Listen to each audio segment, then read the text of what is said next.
നമസ്കാരം my dear ones, this is Nishanth Sreenath here and welcome to new video. ഈ വീഡിയോയിൽ നമ്മുടെ GST എന്നുള്ള ടോപ്പിക്കിലെ ഏറ്റവും ഇമ്പോർട്ടൻ്റ് ആയ ടോപ്പിക്കുകളായ ഒന്നാണ് കാണാൻ പോകുന്നത്, and that is value of supply. Now the reason why I say value of supply is very important is because നമുക്ക് GST വന്ന ടൈം തൊട്ട്, if I remember correctly 2018 exams തൊട്ടാണ് നമുക്ക് GST നമ്മുടെ സിലബസിൽ വന്നത്. ആ ടൈം തൊട്ട് നമ്മുടെ എക്സാമിനേഷന് വരുന്ന question paper, let be Inter or final, അതിൽ വളരെ ഇന്റഗ്രൽ ആയിട്ടൊരു പാർട്ടായിരുന്നു ഈ വാല്യൂ സപ്ലൈ എന്നുള്ളത്. വാല്യൂ സപ്ലൈ മാത്രമല്ല, 3 സാധനമുണ്ട്: value supply, time of supply and place of supply. അപ്പോൾ പ്ലേസ് ഓഫ് സപ്ലൈ 2018 തൊട്ടേ നമ്മുടെ ഇന്റർമീഡിയറ്റിന്റെ ആയാലും ഫൈനലിന്റെ സിലബസിലും ഉണ്ട്. പക്ഷെ 2022 സിലബസ് വന്നപ്പോൾ പ്ലേസ് ഓഫ് സപ്ലൈ എന്നത് മാറ്റി. 2022 സിലബസ് വന്നപ്പോൾ ഇപ്പൊ ഇതിനെ പിന്നെ തിരിച്ചു കൊണ്ടുവന്നു. അപ്പോൾ 2022 സിലബസിന്റെ 2024 എക്സാമിലേക്ക് പ്ലേസ് ഓഫ് സപ്ലൈ തിരിച്ചു കൊണ്ടുവന്നു. നേരത്തെ ഉണ്ടായിരുന്ന 18 ഉണ്ടായിരുന്ന, പക്ഷെ 2022 സിലബസ് ഒന്നും എടുത്ത് മാറ്റി. അത് 2022 GSTയും ഇൻകം ടാക്സും ഇൻഡയറക്ട് ടാക്സ് ഒരുമിച്ചാക്കിയത്. അപ്പോൾ ഒരുമിച്ചാക്കിയപ്പോൾ പ്ലേസ് സപ്ലൈ എടുത്ത് കളഞ്ഞു. 2022 ഇനീഷ്യലി എടുത്ത് കളഞ്ഞു. ഇതിപ്പോൾ അത് തിരിച്ചു കൊണ്ടുവന്നു.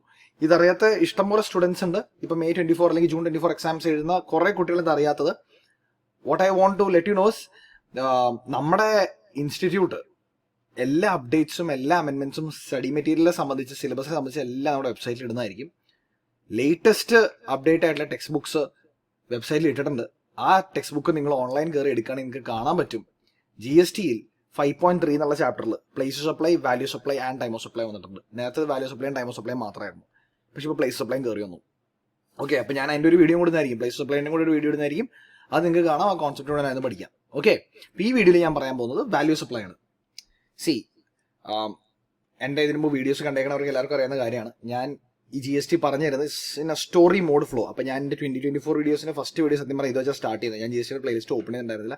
അപ്പോൾ ഞാൻ ആ സെയിം സ്റ്റോറി മോഡ് വെച്ച് തന്നെ എനിക്ക് തുടങ്ങുന്നത്, വാല്യൂ സപ്ലൈയിലേക്ക് എത്തുന്നത്. ആൻഡ് ദിസ് സ്റ്റോറി മോഡ് ഞാനായിട്ട് ഉണ്ടാക്കിയെടുത്തൊന്നുമല്ല, ഞാൻ പലയിടത്തുനിന്നാണ് GST പഠിച്ചത്. അപ്പോൾ എന്നെ ഏറ്റവും കൂടുതൽ GST പഠിക്കാൻ, GST ഇഷ്ടപ്പെട്ട് പഠിക്കാനായിട്ട് എന്നെ ഏറ്റവും കൂടുതൽ ഇൻഫ്ലുവൻസ് ചെയ്തത് രമേഷ് സോണി എന്ന് പറഞ്ഞ സാറാണ്, ബാംഗ്ലൂരിലുള്ളത്. ആ സാറിൻ്റെ കോഴ്സ് എടുത്തിട്ടാണ് ഞാൻ പഠിക്കുന്നത് GST. അങ്ങനെ അത് പഠിച്ച് പുള്ളിയുടെ ഒരു സ്ട്രക്ചറൽ റെപ്രസെൻറ്റേഷൻ ഉണ്ട് GSTയുടെ. ആ സ്ട്രക്ചറൽ റെപ്രസെൻറ്റേഷൻ എടുത്ത് അത് ഞാൻ എൻ്റെ ഫൗണ്ടേഷനാക്കി വെച്ച് അതിൽ നിന്നും ഡെവലപ്പ് ചെയ്താണ് ഞാൻ എൻ്റെ GST ക്ലാസ്സസ് അല്ലെങ്കിൽ GST ലെസൺസ് പ്രൊവൈഡ് ചെയ്യുന്നത്. അപ്പോൾ ഡിക്റ്റോ സെയിം ആയിരിക്കില്ല, പക്ഷെ അത് ബേസ് ആക്കി വെച്ച് അതിൽ നിന്ന് ഇൻസ്പയർഡ് ആയിട്ടാണ് ഞാൻ എൻ്റെ ഈ സ്ട്രക്ചറൽ ഫ്ലോ നിങ്ങൾക്ക് കാണിച്ചു തരാൻ പോകുന്നത്. Okay, right. അപ്പോൾ ഞാൻ എൻ്റെ സ്ട്രക്ചറൽ ഫ്ലോ കാണിച്ചു തരാം. ഇതിലായിട്ട് എൻ്റെ വീഡിയോ കാണാത്ത ആളാണെങ്കിൽ ഇത് വെച്ച് തന്നെ കണ്ടോ. GST എന്ന് പറഞ്ഞാൽ എന്താണ്? GST എന്ന് പറഞ്ഞു കഴിഞ്ഞാൽ നമുക്കറിയാം, ഗുഡ്സ് അല്ലെങ്കിൽ സർവീസസ്, അല്ലെങ്കിൽ അത് രണ്ടും കൂടെ സപ്ലൈ ചെയ്യുമ്പോൾ വരുന്ന ടാക്സാണ് GST. അപ്പോൾ ഗുഡ്സ് ആൻഡ് സർവീസസ് സപ്ലൈ ചെയ്താൽ GST ലെവി ചെയ്യണം, GST ചാർജ് ചെയ്യണം. യെസ്, ഇങ്ങനെ ലെവി ചെയ്യുമ്പോൾ നമ്മുടെ നാട്ടിൽ പലതരം GST ഉണ്ട്. CGST, SGST, IGST അല്ലേ, ഇങ്ങനെ ഉണ്ട്. ഇതിൽ ഏതെടുക്കണം? CGST എടുക്കണോ, SGST എടുക്കണോ, IGST എടുക്കണോ, UTGST എടുക്കണോ, എങ്ങനെ എടുക്കണം എന്നുള്ള സംശയം വരും. അവിടെ ഇരുന്ന സംശയം തീർക്കാനായിട്ടാണ് നമുക്ക് the concept of place of supply വരുന്നത്. പ്ലേസ് ഓഫ് സപ്ലൈ എന്നുള്ള കോൺസെപ്റ്റ് പഠിച്ചു കഴിഞ്ഞാൽ നമ്മൾ പഠിക്കും, IGST ആണ് ഒരു ട്രാൻസാക്ഷന് വരേണ്ടത്, അതോ CGST പ്ലസ് SGST ആണോ ഒരു ട്രാൻസാക്ഷന് വരേണ്ടത് എന്നുള്ളത്.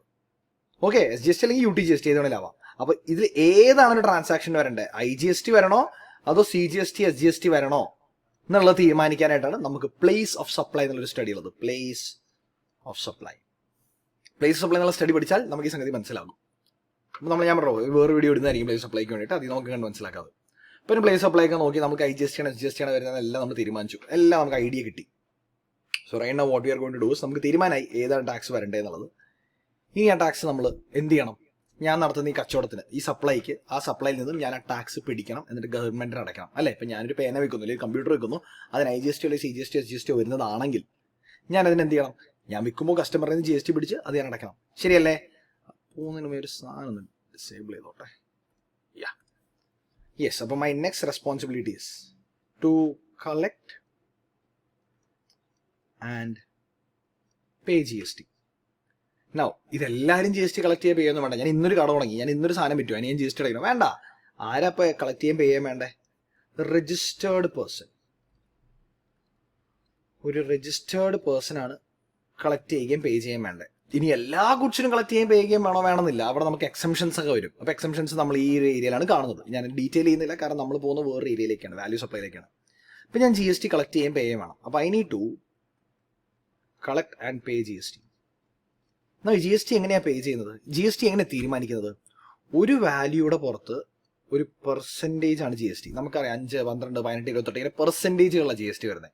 അപ്പോൾ ഈ പെർസെൻറ്റേജ് ഒരു വാല്യൂവിൻ്റെ പുറത്താണ്, ഒരു സംഖ്യയുടെ പുറത്താണ് ഈ പെർസെൻറ്റേജ് അപ്ലൈ ചെയ്യേണ്ടത്. അപ്പോൾ ഞാൻ ഈ പേന 100 രൂപയ്ക്ക് വെക്കുന്നെങ്കിൽ ഈ 100 രൂപയിലാണോ ജി എസ് ടി വരേണ്ടത്? ഒരു സംശയം വരും, റൈറ്റ്? ആ സംഖ്യ, അതായത് എന്തിൻ്റെ പുറത്താണ് നമ്മൾ ഈ പെർസെൻറ്റേജ് അപ്ലൈ ചെയ്യേണ്ടത്, അത് കണ്ടുപിടിക്കാൻ ഉപയോഗിക്കുന്ന മെക്കാനിസമാണ് value of supply. Value of supply.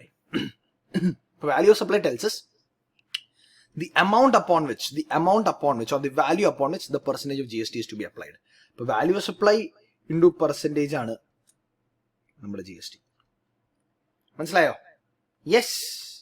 ഇനി ചാർട്ട് ഇങ്ങനെ നീണ്ട് പോകും. നമ്മൾ ടൈം ഓഫ് സപ്ലൈയിലേക്കും റെക്കോർഡ്സിലേക്കും നമ്മുടെ റിട്ടേൺസിലേക്കും എല്ലാത്തിലേക്കും പോകും. അത് ഞാനിപ്പോൾ തൽക്കാലം വരച്ച് കാണിക്കുന്നില്ല. ഇപ്പോൾ നമ്മൾ ഇവിടെയാണ് നിൽക്കുന്നത്, വാല്യൂ ഓഫ് സപ്ലൈ. അപ്പോൾ എങ്ങനെ നമ്മൾ ഈ വാല്യൂ സപ്ലൈ കണ്ടുപിടിക്കണം എന്നുള്ളതാണ് നമ്മുടെ ഇന്നത്തെ സ്റ്റഡി. ഓക്കെ, കുറച്ച് എക്സ്റ്റെൻസീവ് ടോപ്പിക്കാണ്. നിങ്ങൾ ഇപ്രാവശ്യം മോഡൽ ക്വസ്റ്റ്യൻ പേപ്പർ എടുത്താലും കാണാൻ പറ്റും. 7 മാർക്ക് ക്വസ്റ്റ്യൻ വന്നിട്ടുണ്ട്. വളരെ ഇമ്പോർട്ടൻ്റ് ആണ്. കഴിഞ്ഞ പോലത്തെ ക്വസ്റ്റ്യൻ പേപ്പേഴ്സ് എടുത്താലും കാണാൻ പറ്റും. വാല്യൂ ഓഫ് സപ്ലൈ വളരെ ഇമ്പോർട്ടൻ്റ് ആണ് ക്വസ്റ്റ്യൻ പേപ്പേഴ്സിൽ. അപ്പോൾ ഒന്ന് ശ്രദ്ധിച്ചിരുന്ന് കാണുക. ഞാനൊരു ചാർട്ട് വെച്ചായിരിക്കും പഠിക്കുന്നത്. In case you want that chart, ഞാനൊരു ലിങ്ക് വീഡിയോ ഡിസ്ക്രിപ്ഷനിൽ ഇടാം. ആ ലിങ്കിൽ പോയാൽ you will get that chart for free. Okay, right. അപ്പോൾ നമുക്ക് വാല്യൂ സപ്ലൈ നോക്കാം. ഈ വാല്യൂ സപ്ലൈ എന്ന് പറയുന്നത് എന്താണെന്ന് ഞാൻ പറഞ്ഞു അല്ലേ? It's the rate upon which or it's the amount upon which you apply the GST percentage. അല്ലേ? അപ്പോൾ വാല്യൂ സപ്ലൈ എന്ന് പറയുന്നത് 2 രീതിയിലാണ് ജി എസ് ടി കാൽക്കുലേറ്റ് ചെയ്യുന്നത്. ഒരു ജനറൽ വാല്യുവേഷൻ ഉണ്ട്, ഒരു സ്പെഷ്യൽ വാല്യുവേഷൻ ഉണ്ട്. ഐഡിയലി നമ്മുടെ എക്സാമിനേഷൻ്റെ പോയിന്റ് ഓഫ് വ്യൂ നോക്കുമ്പോൾ ജനറൽ വാല്യുവേഷനിൽ നിന്നാണ് ഏറ്റവും കൂടുതൽ ക്വസ്റ്റ്യൻസ് വരാറുള്ളത്. സ്പെഷ്യലി നിന്ന് കുറവാണ്, എന്നാലും ഉണ്ട്. ബട്ട് ജനറലാണ് ഏറ്റവും കൂടുതൽ. ഇപ്രാവശ്യം മോഡൽ ക്വസ്റ്റ്യൻ പേപ്പർ നോക്കിയാലും ജനറലാണ് വന്നേക്കണേ. ഈ ജനറൽ വാല്യുവേഷനിൽ പറയുന്നത് സെക്ഷൻ 15 ഓഫ് CGST ആക്ട് പ്രകാരം വാല്യൂ സപ്ലൈ കണ്ടുപിടിക്കാം. എങ്ങനെ കണ്ടുപിടിക്കാം? This is a case where the consideration of a transaction is ascertainable. ഞാൻ ഈ പേന നിങ്ങൾക്ക് വിറ്റു, നിങ്ങൾ എനിക്ക് 100 രൂപ തന്നു. അപ്പോൾ കൺസിഡറേഷൻ അവിടെ നമുക്ക് എന്താണെന്ന് അറിയാം. We know the consideration there. അപ്പോൾ കൺസിഡറേഷൻ ഇസ് അസർട്ടൈനബിൾ. അപ്പോൾ ഇങ്ങനെ കൺസിഡറേഷൻ അസർട്ടൈൻ ചെയ്ത് എടുക്കുന്ന വാല്യൂ സപ്ലൈനെ വിളിക്കുന്ന പേരാണ് ട്രാൻസാക്ഷണൽ വാല്യൂ. Transaction value. ഇപ്പോൾ ട്രാൻസാക്ഷൻ വാല്യൂ വെച്ച് വാല്യൂ സപ്ലൈ കണ്ടുപിടിക്കുന്നതാണ് സെക്ഷൻ 15. അതായത് ഞാനും നിങ്ങളും തമ്മിൽ നടക്കുന്ന കച്ചവടം, ഞാനും എൻ്റെ വേറൊരു കസ്റ്റമറും തമ്മിൽ നടക്കുന്ന കച്ചവടം, ആ കച്ചവടം സപ്ലൈ ആണല്ലോ. ആ സപ്ലൈ എന്ന് പറയുന്ന കച്ചവടം എന്ന് പറയുന്നത് ഒരു ട്രാൻസാക്ഷൻ ആണല്ലോ. ആ ട്രാൻസാക്ഷൻ്റെ വാല്യൂ. ഓക്കെ, ആ ട്രാൻസാക്ഷൻ വാല്യൂ പ്രകാരം നമുക്ക് ജി എസ് ടിയുടെ വാല്യൂ കണ്ടുപിടിക്കാം എന്നുള്ളതാണ് സെക്ഷൻ 15 പറയുന്നത്. അപ്പം അതിനുവേണ്ടി ഈ സെക്ഷൻ മൾട്ടിപ്പിൾ സബ്സെക്ഷൻസ് ഡിവൈഡഡ് ആണ്. 15(1), 15(2), 15(3), 15(4), 15(5). നമുക്ക് ഓരോന്ന് പറയുന്നത് എന്താ നോക്കാം. 15(1) പറയുന്നു value of supply will be transaction value provided 3 conditions are satisfied. 3 conditions satisfy ചെയ്യണം. Condition number 1, price is to be paid or payable. അതായത് ഞാൻ നിങ്ങൾക്ക് ഈ പേന തരുന്നു 100 രൂപ, ഒരാളേക്ക് 100 രൂപ കൈയോടെ തരുന്നു. Okay, price is paid. വേറൊരാൾ പറയുന്നു സാറേ ഞാൻ ഇപ്പം 100 തന്നില്ല, 25 രൂപയുടെ 4 ഇൻസ്റ്റാൾമെന്റ് ആയിട്ട് തരാം. പേയബിൾ ആയിട്ട് കിടക്കുക, പേയബിൾ. അപ്പോൾ ഈ മാസം എനിക്ക് 25 രൂപ കിട്ടുന്നുള്ളൂ, ബാക്കി 75 കിട്ടുന്നില്ല. ഓക്കെ, പക്ഷെ കുഴപ്പമില്ല. പെയ്ഡ് ഓർ പേയബിൾ 100 ഉണ്ടല്ലോ, പേയബിൾ ആയിട്ട് 100 അവിടെ ഉണ്ടല്ലോ, പെയ്ഡ് 25ഉം പേയബിൾ ആയിട്ട് 75 ഉണ്ടല്ലോ, രണ്ടും കൂടെ ഒരുമിച്ച് 100. പെയ്ഡ് ആയാലും പേയബിൾ ആയാലും ആ മൊത്തം വാല്യൂനാണ് നമ്മൾ ജി എസ് ടി കൊണ്ടുവരേണ്ടത്, നമ്മുടെ ട്രാൻസാക്ഷൻ വാല്യൂവിൽ കൊണ്ടുവരേണ്ടത്. Next, parties to be unrelated and not distinct persons. ഞാൻ കച്ചവടം ചെയ്യുന്ന പാർട്ടി, ഞാൻ ആരായിട്ടാണോ ഡീൽ ചെയ്യുന്നത് ആ പാർട്ടി യാതൊരു വിധത്തിലും എൻ്റെ റിലേറ്റഡ് പാർട്ടി ആവരുത്. റിലേറ്റഡ് പാർട്ടി എന്താണെന്ന് നമ്മൾ നമ്മുടെ വേറെ ലെസൻസിൽ കണ്ടിട്ടുണ്ട്, റൈറ്റ്? റിലേറ്റഡ് പാർട്ടി ആവരുത്. അത് മാത്രമല്ല, ഈ റിലേറ്റഡ് പാർട്ടി എന്നുള്ളത് മാത്രമല്ല ഡിസ്റ്റിങ്ക്ട് പേഴ്സൺ ആവരുത്. ഡിസ്റ്റിങ്ക്ട് പേഴ്സൺ എന്താ നമ്മൾ രജിസ്ട്രേഷനിലും കണ്ടു അല്ലേ? അപ്പോൾ നമുക്കറിയാം ദിസ് പാർട്ടി രജിസ്ട്രേഷൻ നമ്മുടെ സപ്ലൈയുടെ ലെസനിൽ വരെ നമ്മൾ കണ്ട ഡിസ്റ്റിങ്ക്ട് പേഴ്സൺ എന്താണെന്നുള്ളത്. ഡിസ്റ്റിങ്ക്ട് പേഴ്സണും ആവരുത്, നമ്മുടെ റിലേറ്റഡ് പാർട്ടി ആവരുത്. സോ ഞാനും എൻ്റെ കച്ചവടം നടത്തുന്ന അപ്പുറത്തെ ആളും തമ്മിൽ യാതൊരു ബന്ധവും പാടില്ല. Okay, next, price is the sole consideration. ഞാൻ ഈ പേന വേണ്ട, ഞാനൊരു ഹുണ്ടായി കാർ ഷോറൂം നിങ്ങൾക്കൊരു i20 വിൽക്കുന്നു. i20 വിൽക്കുമ്പോൾ നിങ്ങൾ എനിക്ക് i20യുടെ പ്രൈസായ 11 ലക്ഷം രൂപ തരുന്നു, 11 lakhs തരുന്നു. Okay, no problem. പക്ഷെ വേറൊരാളെന്ന് പറഞ്ഞാൽ ഞാൻ 11 lakhs തരണില്ല, ഐ ഗിവ് യു 7 lakhs. പിന്നെ എൻ്റെ പ്രീവിയസ് മോഡൽ i20 ഉണ്ട്, അതും കൂടെ എക്സ്ചേഞ്ച് ചെയ്തേക്കാം. അപ്പോൾ പ്രൈസ് മാത്രമാണോ എനിക്ക് കൺസിഡറേഷൻ കിട്ടണേ? ദുട്ട് മാത്രമാണ് ഈ കൺസിഡറേഷൻ കിട്ടണേ? അല്ല, അതിൻ്റെ കൂടെ നമുക്ക് എന്ത് കിട്ടുന്നു? വണ്ടിയും കൂടെ കിട്ടുന്നു അല്ലേ? അപ്പോൾ price is not the sole consideration. 15 എടുക്കണമെങ്കിൽ പ്രൈസ് മാത്രമായിരിക്കണം കൺസിഡറേഷൻ, വേറെ ഒന്നും വരാൻ പാടില്ല. അപ്പോൾ 3 points. Price shall be paid or it can be payable, no problem. 2, parties തമ്മിൽ ഒരു ബന്ധവും പാടില്ല, they should be unrelated, not even distinct persons. And 3, ഈ കച്ചവടത്തിന്റെ ഭാഗമായിട്ട് consideration should only be price and nothing else. ഇങ്ങനെയാണ് പറയുന്നതെങ്കിൽ, ഈ 3 കണ്ടീഷൻ സാറ്റിസ്ഫൈ ചെയ്യുന്നതെങ്കിൽ your value supply will be transaction value. Okay, ഇനി വരുന്ന രണ്ട് sections 15(2) and 3. 15(2) and 3 tells us transaction വാല്യൂയിൽ എന്തൊക്കെ വരാം. 15(3) tells us ട്രാൻസാക്ഷൻ വാല്യൂയിൽ നിന്ന് എന്തൊക്കെ നമുക്ക് എടുത്തു മാറ്റാം. ഇപ്പൊ ബില്ലിൽ പല പല പല കാര്യങ്ങളുണ്ടാവും ഒരു ബില്ലിൽ അല്ലേ. ആ ബില്ലിൽ പറയുന്ന കാര്യങ്ങളല്ലാതെ വേറെ എന്തൊക്കെ നമുക്ക് ട്രാൻസാക്ഷൻ വാല്യൂയിൽ കൊണ്ടുവരാം. ഇനി കൊണ്ടുവന്ന കാര്യങ്ങളിൽ നിന്ന് നമുക്ക് എന്തൊക്കെ എടുത്തു മാറ്റാം, ട്രാൻസാക്ഷൻ വാല്യൂയിൽ നിന്ന് നമുക്ക് എന്തൊക്കെ എടുത്തു മാറ്റാം എന്നുള്ളതാണ് സെക്ഷൻ 15(3) പറയുന്നത്. ഓൾറൈറ്റ്, ഇപ്പൊ എന്താണ് സെക്ഷൻ 15(2) പറയുന്നത്? എന്തൊക്കെ സാധനങ്ങളാണ് ട്രാൻസാക്ഷൻ വാല്യൂയിൽ വരാവുന്നത്? What are the inclusions? എന്തൊക്കെ ഇൻക്ലൂഡ് ചെയ്യാം in transaction value? Okay, just charge ഈ കാണുന്ന 5 സാധനങ്ങളാണ് ട്രാൻസാക്ഷൻ വാല്യൂവിൽ നമുക്ക് ഇൻക്ലൂഡ് ചെയ്യാവുന്നത്. 5 items, and the 5 items are right. 5 items are: number 1, duties, tax, cess and fee other than GST and other than income tax in the TCS. സിമ്പിളായി പറയുകയാണെങ്കിൽ എൻ്റെ value സപ്ലൈയുടെ എൻ്റെ ട്രാൻസാക്ഷനിൽ നോക്കുമ്പോൾ സാധനം ഉണ്ട്, സാധനത്തിന്റെ വാല്യൂ ഇട്ടിട്ടുണ്ട്. ഓക്കെ, ആ വാല്യൂവിന് വേറെ എന്തൊക്കെയൊക്കെ ടാക്സ് ഇട്ടിട്ടുണ്ട്. പല പല ടാക്സുകൾ വരാം. നമ്മളൊരു ക്വസ്റ്റ്യൻ നിങ്ങൾ നോക്കും, നമ്മുടെ കഴിഞ്ഞ പ്രാവശ്യത്തെ മോഡൽ ക്വസ്റ്റ്യൻ പേപ്പറിന്റെ ക്വസ്റ്റ്യൻ ഞാൻ സോൾവ് ചെയ്യുന്നുണ്ടാവും. അത് കാണുമ്പോൾ കൃത്യമായിട്ട് മനസ്സിലാവും. ഞാനിപ്പോൾ ആ ക്വസ്റ്റ്യൻ വായിക്കാം. ആ ക്വസ്റ്റ്യൻ പറയുന്നത്, Ras limited provided the following particulars relating to the goods sold to Khan limited. List price of the goods 20 ലക്ഷം രൂപ. Tax levied by municipal authority in the sale of such goods. ഈ കച്ചവടത്തിൽ മുനിസിപ്പൽ അതോറിറ്റിയുടെ tax പിടിക്കുന്നുണ്ട്. ആ tax that should be a part of value of supply. പിന്നെ കുറെ items ഇതിലുണ്ട്, നമ്മൾ ചെയ്യുമോ? ഓക്കെ, നമ്മൾ കാണും, വീഡിയോസിൽ കാണുമോ? ഓക്കെ, അപ്പോ any tax other than GST അല്ലാതെ വേറെ വല്ല ടാക്സ് ഈ ട്രാൻസാക്ഷന്റെ ഭാഗമാണോ? ആണെങ്കിൽ അത് നമ്മുടെ ട്രാൻസാക്ഷൻ വാല്യൂയിൽ ഉൾപ്പെടുത്തണം. ചിലപ്പോൾ നമുക്ക് കിട്ടുന്നത് അത് ആഡ് ചെയ്തിട്ടുള്ള വാല്യൂ ആയിരിക്കും. ഇപ്പൊ ഫോർ എക്സാമ്പിൾ എൻ്റെ അടുത്ത് ക്വസ്റ്റ്യൻ പറയാ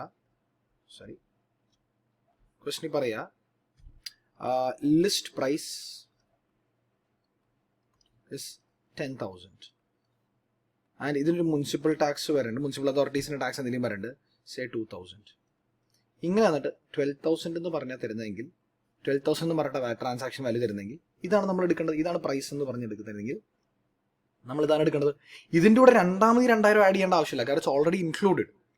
ചില പറയും list price is inclusive of municipal tax എന്ന് പറഞ്ഞു തരും. List price is inclusive of municipal tax എന്ന് പറഞ്ഞു തരും. എന്നിട്ട് അടി കാണിക്കും മുനിസിപ്പൽ ടാക്സസ് 2,000 എന്ന്.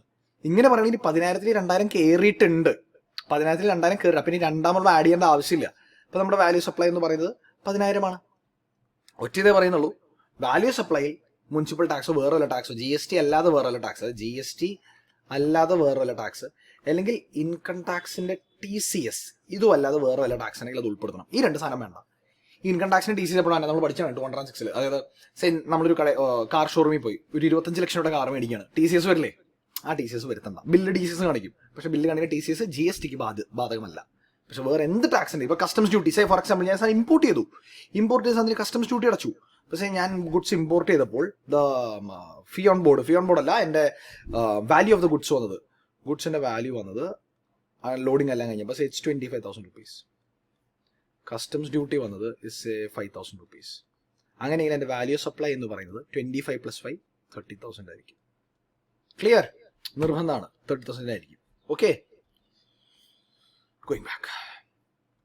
Next, any obligation of the supplier met by the recipient if not included in price. അതായത് പ്രൈസിൽ പറയാത്ത സപ്ലയറുടെ വല്ല obligation. Let me get to the note. Say, ഞാൻ seller, this is my buyer. Okay, so I am selling goods worth 50,000 to my buyer. ബയറുടെ അടുത്ത് ഞാൻ പറഞ്ഞു പേ me ഒരു 35,000, എനിക്ക് 35,000 രൂപ. ബാക്കി 15,000 രൂപ no, this is my business partner, അല്ലെങ്കിൽ എൻ്റെ വേറെ ഏതെങ്കിലും ബിസിനസ് ഡീലിനുള്ള എനിക്കുള്ള ആളായിരിക്കും, 15,000 അയാൾക്ക് കൊടുത്താൽ മതി. ബില്ലിൽ ഞാൻ പറയുന്നു 35,000 മാത്രമേ മേടിച്ചിട്ടുള്ളൂ. അങ്ങനെയാണെങ്കിൽ വാല്യൂ സപ്ലൈ 35,000 പേരല്ല, 35,000 പ്ലസ് ഈ 15,000 50,000 മുകളിലായിരിക്കും. അല്ലെങ്കിൽ ചിലപ്പോൾ ഞാൻ ബില്ലിൽ ഫുള്ള് 50,000 കാണിക്കും, ഇത് പറയാം എനിക്ക് 35 തന്നാൽ മതി. ബില്ലിൽ 50,000 മൊത്തം കാണിക്കണമെങ്കിൽ അതിന് എടുത്തായി ഞാൻ. മനസ്സിലായോ? രണ്ടാമത് ആഡ് ചെയ്യേണ്ട ആവശ്യമില്ല. പക്ഷേ എൻ്റെ പ്രൈസിൽ ഇത് ഇൻക്ലൂഡ് ചെയ്തിട്ടില്ല. 15 ഇൻക്ലൂഡ് ചെയ്ത് ഞാൻ പ്രൈസ് കാണിക്കുന്നതെങ്കിൽ ആ പ്രൈസിനൂടെ ഈ 15 കൂടെ ആഡ് ചെയ്യണം. So inside any obligation of the supplier met by the recipient if not include in the price. പ്രൈസിൽ ഇൻക്ലൂഡ് ചെയ്തിട്ടുണ്ടെങ്കിൽ തീർച്ചയായിട്ടും കാണിക്കണം. റൈറ്റ്, ഇനി next one, incidental expenses charged by supplier. അത് ഈ കച്ചവടത്തിന്റെ ഭാഗമായിട്ടെ, ഈ കച്ചവടത്തിന്റെ ഭാഗം. So I am selling my goods to this person, goods is 50K. ഈ പുള്ളി പറഞ്ഞു എനിക്ക് എക്സ്ട്രാ പാക്കിംഗ് വേണം, എക്സ്ട്രാ പാക്കിംഗ്. അപ്പോൾ എക്സ്ട്രാ പാക്കിന് ഒരു 2000 ആവും. ഓക്കെ, ആൾ 50 ആയിക്കോട്ടെ. പിന്നെ ആൾ പറഞ്ഞു അതിൻ്റെ കൂടെ ഒരു സ്പെഷ്യൽ കൈൻഡ് ഓഫ് ഷിപ്മെന്റ്, അല്ലെങ്കിൽ സ്പെഷ്യൽ ഇൻഷുറൻസ്, അല്ലെങ്കിൽ വേറെ എന്തെങ്കിലും ആൻസിലറി ആയിട്ടുള്ള കാര്യങ്ങൾ വേണം. അതായത് ഈ പറഞ്ഞ സെയിലിനെ, ഈ പറഞ്ഞ സപ്ലൈനെ കംപ്ലീറ്റ് ചെയ്യാനായിട്ട് വേണ്ട കുറച്ച് എക്സ്പെൻസുകളാണ്. ചിലപ്പോൾ സെല്ലിംഗ് കമ്മീഷൻ ഉണ്ടായേക്കാം, ഒരു 5K വരും സെല്ലിംഗ് കമ്മീഷൻ. ഇങ്ങനെ പല പല കാര്യങ്ങൾ ബില്ലിൽ കാണിച്ചു. പിന്നെ ഒരു ബൈയിങ് കമ്മീഷൻ കാണിച്ചു 7000. അപ്പോൾ this is packing, this is selling commission, this is buying commission. Okay, this is buying commission. ഇങ്ങനെ പല പല സാധനങ്ങൾ ഇൻസിഡന്റൽ ടു സപ്ലൈ ഉണ്ടാവും. അത് ഈ സപ്ലൈ നടക്കാൻ ഇൻസിഡന്റൽ, അതിന് അനിവാര്യമാണ്, ഇൻസിഡന്റൽ ആയിട്ടുണ്ടാവും. അങ്ങനെ ഇൻസിഡന്റൽ ഐറ്റംസിന്റെ കോസ്റ്റും നമ്മൾ വാല്യൂ സപ്ലൈയിൽ കൊണ്ടുവരണം. പക്ഷേ ബൈയിങ് കമ്മീഷൻ കൊണ്ടുവരേണ്ട ആവശ്യമില്ല, ബൈയിങ് കമ്മീഷൻ വരേണ്ട ആവശ്യമില്ല. ബൈയിങ് കമ്മീഷൻ ഒഴികെ ബാക്കിയുള്ള എല്ലാ കമ്മീഷനും നമ്മുടെ സപ്ലൈയുടെ വാല്യൂ സപ്ലൈയുടെ ഭാഗമായിട്ട് വരണം. നൗ എന്ത് ഈ ബൈയിങ് കമ്മീഷൻ എന്നറിയോ? ഫോർ എക്സാമ്പിൾ, അല്ലെങ്കിൽ സെല്ലിംഗ് കമ്മീഷൻ എന്നറിയോ? This is me, I am the seller. Okay, this is my buyer. Okay, ഞാൻ ഈ കച്ചവടം ചെയ്യാനായിട്ട് I need the help of a middle man. ഒരു മിഡിൽ മാൻ വന്നു, എൻ്റെ ആളാണ്. ഇപ്പോൾ എൻ്റെ സൈഡിലേക്ക് വരയ്ക്കാം. ഇയാളാണ് this guy went told him ഇങ്ങനൊരു സെല്ലർ ഉണ്ട്, സെല്ലറിൽ ഈ ഗുഡ്സ് ഉണ്ട്, വിൽക്കാനായിട്ട് സാധനം ഉണ്ട് എന്നുള്ളത്. അപ്പം എനിക്ക് വേണ്ടി ഇയാൾ അങ്ങോട്ട് പോയതാ. ഓക്കെ, അപ്പം ഞാനാണ് ആ ഏജന്റിനെ ഏർപ്പാടാക്കിയത്. ഓക്കെ, അപ്പോൾ ഞാൻ ഗുഡ്സ് ഇങ്ങോട്ടേക്ക് വിൽക്കുന്നു. ഈ വിറ്റ ഗുഡ്സിന്റെ പ്രൈസ് എനിക്ക്, ഈ വിറ്റ ഗുഡ്സിന്റെ പ്രൈസ് എനിക്ക് ഈ വ്യക്തി തരുന്നു. ഓൾറൈറ്റ്, ഞാൻ വിറ്റ ഗുഡ്സ് അതിന്റെ വാല്യൂ 1 lakh ആണെന്ന് വെക്കുക, അല്ലെങ്കിൽ പോട്ടെ, വാല്യൂ വേണ്ട. ഞാൻ ഇവരുടെ കയ്യിൽ നിന്ന് ഒരു 95,000 മേടിച്ചത്. 95,000. Okay, clear.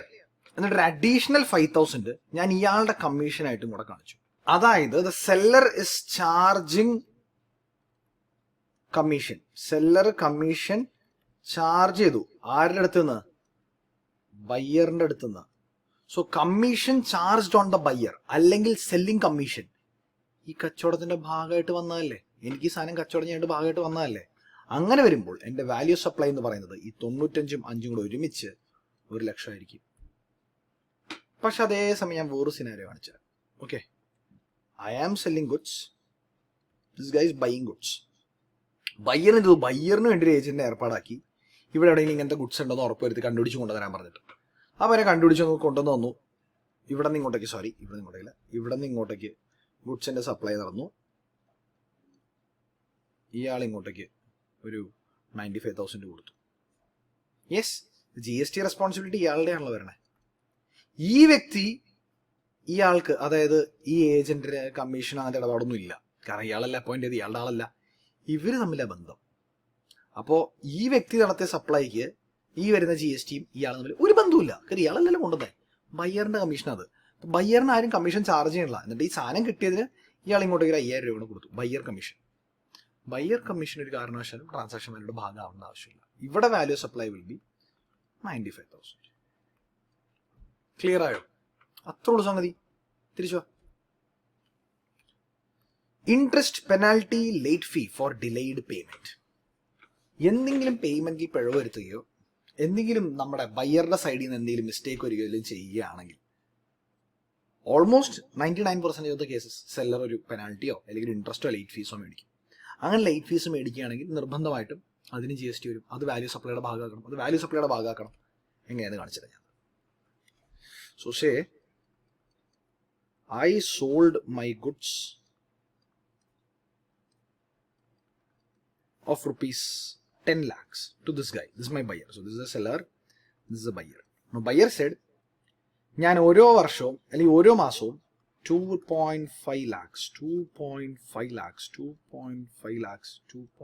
ആയിട്ട് അടയ്ക്കാം, ഓരോ മാസം അടയ്ക്കാമെന്ന് പറഞ്ഞു. ഓക്കെ, അപ്പോൾ this is May, precisely May 18 അല്ലേ, ഇന്നത്ര May 20. അപ്പോൾ മേയിൽ എനിക്കൊരു 2.5 lakhs തന്നു, ജൂണിൽ എനിക്കൊരു 2.5 lakhs തരാമെന്ന് പറഞ്ഞു, ജൂലൈയിൽ 2.5 lakhs തരാമെന്ന് പറഞ്ഞു, ഓഗസ്റ്റിൽ 2.5 lakhs തരാമെന്ന് പറഞ്ഞു. മേയിൽ തന്നെ പ്രൈസ് പെയ്ഡ് ഓർ പേയബിൾ, അത് പെയ്ഡ് 25 ഉണ്ട്, 2.5 ഉണ്ട്, പേയബിൾ 7.5 ഉണ്ട്. 10 ലക്ഷത്തിന് മൊത്തം മേയിൽ തന്നെ 10 lakhsന് GST ആപ്ലിക്കബിലിറ്റി വന്നു. കറക്റ്റ്. ഇനി ഓഗസ്റ്റ് ആയപ്പോൾ ഈ വ്യക്തി എനിക്ക് സമയത്ത് 2.5 lakhs തന്നില്ല. അപ്പോൾ ഞാൻ സമയം തിരിച്ചറിഞ്ഞ ഒരു അഡീഷണൽ 0.5 lakh, 50,000 രൂപയും കൂടെ ഞാൻ പെനാൽറ്റി പിടിച്ചു. ആൾ എനിക്ക് തന്നു. ഓഗസ്റ്റ് ആയപ്പോൾ ഐ എം ഗെറ്റിംഗ് 2.5 + 0.5 അല്ലേ? പക്ഷെ ഈ 2.5 അത് ഈ ഫുൾ വാല്യൂ 10 ലക്ഷം ഞാൻ അതിന് മേ തന്നെ GST ആപ്ലിക്കബിലിറ്റിയിലേക്ക് കൊണ്ടുവന്നു. പക്ഷെ ദിസ് പെർട്ടിക്കുലർ വാല്യൂ 0.5 lakhsന്റെ GST ഓഗസ്റ്റിൽ വരും. ഒരു കാര്യം ഓർക്കേണ്ടത്, ഇതെന്താണിത്? പെനാൽറ്റി വന്നത് കാരണം അല്ലേ? അതായത് തെറ്റിച്ചത് കാരണം. നിങ്ങൾ സമയത്ത് കാശ് തരാത്ത ഞാൻ എഡീഷണൽ മേടിച്ചതാണ്, അല്ലാണ്ട് ഞാൻ വേറെ സർവീസൊന്നും നിങ്ങൾക്ക് തന്നിട്ടില്ല. ഞാൻ നിങ്ങൾക്ക് കാശ് കടം തന്നിട്ട് എനിക്കന്ന് പലിശ ഒന്നും അല്ലത്, എനിക്കെന്ന പെനാൽറ്റി ഒന്നും നല്ലത്. ഇതെന്താ? നിങ്ങൾ സമയം തെറ്റിച്ചു, സമയത്ത് പേ ചെയ്തില്ല, അത് കാരണം ഞാൻ ചാർജ് ഒരു പെനാൽറ്റിയാണ്. അപ്പം ഇതിന് വരുന്ന GSTയും മെയിൻ സപ്ലൈക്ക്, പ്രൈമറി സപ്ലൈക്ക് വരുന്ന GSTയും ഒരേ ശതമാനമായിരിക്കും. അതുകൊണ്ട് ഇത് ഗുഡ്സ് ആണ്, ഇതിന് വേറൊരു ശതമാനം, ഇത് സർവീസാണ്, സർവീസിന് വേറെ ശതമാനമൊന്നുമില്ല. ക്ലിയർ? ഇതിന് വരുന്ന പെനാൽറ്റിക്ക് വരുന്ന GST, 50,000 രൂപയ്ക്ക് വരുന്ന GST സെയിം പെർസെൻറ്റേജ്. ഇപ്പോൾ ഇവിടെ 18% ആണെങ്കിൽ ഇവിടെയും 18%. ഇനി ഇവിടെ 5% ആണെങ്കിൽ ഇവിടെ 5%. ഇവിടെ 28% ആണെങ്കിൽ ഇവിടെ 28%. Clear? That's all. And finally last one, subsidies linked to price other than government subsidies. ഗവൺമെന്റിന്റെ സബ്സിഡീസ് അല്ലാത്ത വേറെ വല്ല സബ്സിഡി പ്രൈസിൽ ലിങ്ക് ചെയ്തിട്ടുണ്ടെങ്കിൽ അതും നമ്മൾ ഇൻക്ലൂഡ് ചെയ്യണം. ഇത് ഭയങ്കര കൺഫ്യൂഷൻ വരുന്ന കേസാണ്. പറഞ്ഞത് എന്താണെന്നുള്ളത്. So I am selling my goods and this is my buyer. ഗുഡ്സിന്റെ വില വരുന്നത് 50,000 രൂപ. ഗവൺമെന്റ് എൻ്റെ അടുത്ത് വന്നിട്ട് പറഞ്ഞു, സുഹൃത്തെ നീ ഇതിന് 50,000 ചാർജ് ചെയ്യണ്ട, ഞാൻ നിനക്കൊരു 10,000 രൂപ സബ്സിഡി തരാം. 10,000 സബ്സിഡി തരാം, നീ ഇതിന് 50,000 ചാർജ് ചെയ്യണ്ട, ഒരു 40,000 ചാർജ് ചെയ്താൽ മതി. ഇപ്പോൾ ഇയാളുടെ ഇൻവോയ്സിൽ ഞാൻ 40,000 കാണിച്ചേക്കണം. I only showed 40,000. അതാണ് ഞാൻ ആകെ കാണിച്ചത്. ഇങ്ങനെ വരുന്ന കേസിൽ ഇൻകം ടാക്സ് പറയുന്നത് എന്താ വെച്ച് കഴിഞ്ഞാൽ value of supply will B 40,000. കാരണം ഗവൺമെന്റിന്റെ സബ്സിഡി വന്നു കഴിഞ്ഞാൽ അതിനടുത്ത് മാറ്റിക്കും, കൂട്ടണ്ട. പക്ഷെ അതേസമയം ഈ same case paste here, government അല്ല സബ്സിഡി തന്നെ, സേ ഇറ്റ്സ് എൻ NGO. ഒരു NGO വന്ന് നമുക്ക് സബ്സിഡി തന്നു. ഇപ്രാവശ്യം മോഡൽ ക്വസ്റ്റ്യൻ പേപ്പറിന്റെ ക്വസ്റ്റ്യനിൽ കേസ് കിടക്കുന്നുണ്ട്. NGO ഒന്ന് സബ്സിഡി തന്നു. അങ്ങനെയാണെങ്കിൽ വാല്യൂ സപ്ലൈ എന്നുള്ളത് ഈ 40 + 10 50K ആയിരിക്കണം. ഈ 50,000 രൂപയുടെ സാധനം ആയിരുന്നല്ലോ ഇത്. അതിൽ 10,000 രൂപ കുറച്ചിട്ടല്ലേ 40,000 ആയത് അല്ലേ? 10,000 രൂപ subsidy was adjusted in the price, subsidy was included in the price. പ്രൈസിലേക്ക് സബ്സിഡി കൊണ്ടുവന്നു, അതാണ് ലിങ്ക് ചെയ്തു. പ്രൈസിലേക്ക് സബ്സിഡി ലിങ്ക് ചെയ്തു. ലിങ്ക് ചെയ്യാന്ന് പറഞ്ഞു കഴിഞ്ഞാൽ എന്താ? പ്രൈസ് കുറയ്ക്കാന്ന് അർത്ഥം. നമ്മുടെ ക്വസ്റ്റ്യനിൽ പറയുക പ്രൈസ് ലിങ്ക് ചെയ്തിട്ടാണ് സബ്സിഡി തരുന്നതെങ്കിൽ അതിന്റെ അർത്ഥം എന്താ? സബ്സിഡി ലിങ്ക് ചെയ്തിട്ട് പ്രൈസ് തരുന്നെങ്കിൽ സബ്സിഡി കുറച്ചു എന്നാണ് അതിന്റെ അർത്ഥം. സബ്സിഡി ആഡ് ബാക്ക് ചെയ്യണം. ക്വസ്റ്റ്യൻ പറയുന്നത് price of goods after linking subsidy എന്നാണ് പറയുന്നതെങ്കിൽ അതിന്റെ കൂടെ നമ്മൾ സബ്സിഡി ആഡ് ചെയ്യണം. അപ്പോൾ ക്വസ്റ്റ്യൻ പറയാം price of the goods after subsidy is 40,000. എൻ്റെ അടുത്ത ലൈനിൽ പറയാം സബ്സിഡി 10,000. ഇപ്പോൾ രണ്ടും കൂടെ ആഡ് ചെയ്ത് 50,000 ആക്കണം. പക്ഷേ ക്വസ്റ്റ്യൻ പറയാ പ്രൈസ് ഓഫ് ഗുഡ്സ്, സബ്സിഡിയുടെ കഥയൊന്നും പറയുന്നില്ല. അതിൻ്റെ വേറെ ലൈനിൽ സബ്സിഡിയും പറയുന്നുണ്ട്. പ്രൈസ് ഓഫ് ഗുഡ്സ് ഒരു 40, സബ്സിഡി 10 എന്നുണ്ട്. ആഡ് ചെയ്യണോ? സംശയമായി. നിങ്ങൾ അസ്യൂം ചെയ്യും, അസംഷൻ എഴുതുക. പക്ഷെ പൊതുവേ വ്യക്തമായിട്ട് ക്വസ്റ്റ്യനിൽ പറയും പ്രൈസ് സബ്സിഡി ഇൻക്ലൂഡ് ചെയ്തിട്ടാണോ ഇൻക്ലൂഡ് ചെയ്യാണ്ടാണോ. ഇൻക്ലൂഡ് ചെയ്തെന്ന് പറഞ്ഞതിന്റെ അർത്ഥം എന്താ? കുറച്ചു എന്നർത്ഥം. ബാക്കിയുള്ള സാധനം ഇൻക്ലൂഡ് ചെയ്യാന്ന് പറയുമ്പോൾ വാല്യൂ വലുതാവുന്നില്ല അർത്ഥം. മറ്റേ പ്രൈസിൽ മുനിസിപ്പൽ ടാക്സ് ഇൻക്ലൂഡ് ചെയ്തു, അപ്പോൾ പ്രൈസ് 50,000 രൂപ, മുനിസിപ്പൽ ടാക്സ് ഇൻക്ലൂഡ് ചെയ്തു എന്ന് പറയുമ്പോൾ 48ഉം 2 ആയി എന്നാണ് അർത്ഥം അല്ലെ? 48ഉം 2,000 രൂപയാണ് മുനിസിപ്പൽ ടാക്സ് എങ്കിൽ അങ്ങനെയാണ് അതിന്റെ അർത്ഥം. പക്ഷേ ഈ പ്രൈസിൽ സബ്സിഡി ഇൻക്ലൂഡ് ചെയ്തു, സബ്സിഡി 10,000 ആണെന്ന് പറഞ്ഞു കഴിഞ്ഞാൽ 60ൽ നിന്നും 10,000 കുറച്ചെന്നാണ് അർത്ഥം. അപ്പൊ നമ്മൾ 60 എടുക്കണ്ടേ? മനസ്സിലായോ? ഐഡിയ കിട്ടിയില്ലേ? സബ്സിഡി ഇൻക്ലൂഡ് ചെയ്തു എന്ന് പറഞ്ഞാൽ പ്രൈസിനെ കുറച്ചു എന്ന് അർത്ഥം. അപ്പോൾ നമ്മൾ സബ്സിഡി ആഡ് ബാക്ക് ചെയ്യണം. മുനിസിപ്പൽ ടാക്സ് ഇൻക്ലൂഡ് ചെയ്തു എന്ന് പറഞ്ഞാൽ നമ്മുടെ പ്രൈസിനോട് ആഡ് ചെയ്ത് നമ്മുടെ ഫൈനൽ പ്രൈസ് കൊണ്ടുവന്നേക്കണം അർത്ഥം. അപ്പോൾ ഫൈനൽ പ്രൈസ് നമ്മൾ എടുത്താൽ മതി. ക്ലിയർ? ഇപ്പോൾ സബ്സിഡി ഇൻക്ലൂഡ് ചെയ്ത് പറഞ്ഞാൽ സബ്സിഡി ലിങ്ക് ചെയ്തു എന്ന് പറഞ്ഞാൽ കുറച്ചു എന്ന് അർത്ഥം. So you add it back. അത് ഏത് ആഡ് ബാക്ക് ഉണ്ട്? NGOസിന്. അത് അതർ ദാൻ ഗവൺമെന്റ് അല്ലാത്ത സബ്സിഡീസ് മാത്രം. കാരണം ഗവൺമെന്റ് സബ്സിഡീസ് യാതൊരു കാരണവശാലും പ്രൈസിന്റെ ഭാഗമാവാൻ പാടില്ല എന്നുള്ളത് നമ്മുടെ section, if I remember correctly, 231 ഡെഫിനേഷൻസിൽ 231 കൺസിഡറേഷന്റെ ഡെഫിനേഷനിൽ പറയുന്നുണ്ട്. അതായത് എന്താ, it should not be part, അതായത് government subsidies should not be part of consideration എന്നുള്ളത്. ഓക്കെ, അപ്പോൾ ഗവൺമെന്റ് സബ്സിഡീസ് പറയാൻ പാടില്ല, വേറെ ഏത് സബ്സിഡി ആണെങ്കിലും വരണം. ഇത്രയും കാര്യങ്ങൾ പ്രൈസിൽ നമ്മൾ ഇൻക്ലൂഡ് ചെയ്തിട്ടില്ലെങ്കിൽ, ട്രാൻസാക്ഷൻ വാല്യൂ നമ്മൾ ഇൻക്ലൂഡ് ചെയ്തിട്ടില്ലെങ്കിൽ ഇൻക്ലൂഡ് ചെയ്യണം. എന്തൊക്കെയായിരുന്നു അത്? One by one will go through. Any duties other than, any tax or any cess or any fees other than GST and other than income ടാക്സിന്റെ TCS. Any obligation of supplier met by recipient. കച്ചവടക്കാരൻ്റെ, ഞാൻ വിൽക്കുന്ന എൻ്റെ എന്തെങ്കിലും responsibility എൻ്റെ buyer meet ചെയ്യാണ് and it's not include in price, അത് നമ്മൾ ആഡ് ബാക്ക് ചെയ്യണം. Next one, any incidental expenses charged by the supplier. അതായത് സപ്ലയർ നടത്തുന്ന സപ്ലൈയുടെ എന്തെങ്കിലും incidental expense like additional packing, secondary packing, മറ്റേത് മറിച്ച് സെല്ലിംഗ് കമ്മീഷൻ, ഇങ്ങനെ എന്തെങ്കിലും ഉണ്ടെങ്കിൽ അത് തീർച്ചയായിട്ടും ബയ്യിങ് കമ്മീഷൻ ഒഴികെ എന്ത് ഇൻസിഡന്റൽ എക്സ്പെൻസ് ആയിക്കോട്ടെ അത് തീർച്ചയായും ട്രാൻസാക്ഷൻ വാല്യൂ നമ്മൾ ആഡ് ചെയ്യേണ്ടതാണ്. ആഡ് ചെയ്ത് വെച്ചിട്ടുണ്ടെങ്കിൽ കുഴപ്പമില്ല. Next one, interest, penalty or late fee for delayed payment. It should be part of supply. Value സപ്ലൈയുടെ ഭാഗമായിരിക്കണം. ഇവിടെ നിങ്ങൾക്ക് വരേണ്ട ഒരു ഡൗട്ട് എന്താ അറിയാമോ? ഞാൻ നേരത്തെ പറഞ്ഞ കേസ് ഇവിടെ, ഈ പറഞ്ഞ കേസിൽ 10 ലക്ഷത്തിന്റെ GST നമ്മൾ ആ 10 ലക്ഷം ഫസ്റ്റ് മന്ത് തന്നെ, മെയ് മാസം തന്നെ നമ്മൾ ചാർജ് ചെയ്യുന്നു. എത്രയാണ് പെർസെന്റേജ് എന്ന് വെച്ചിട്ട്, കാരണം അവിടെ നമ്മളൊരു ഇൻവോയ്സ് ഒക്കെ ഇഷ്യൂ ചെയ്യുന്നുണ്ട് അല്ലേ.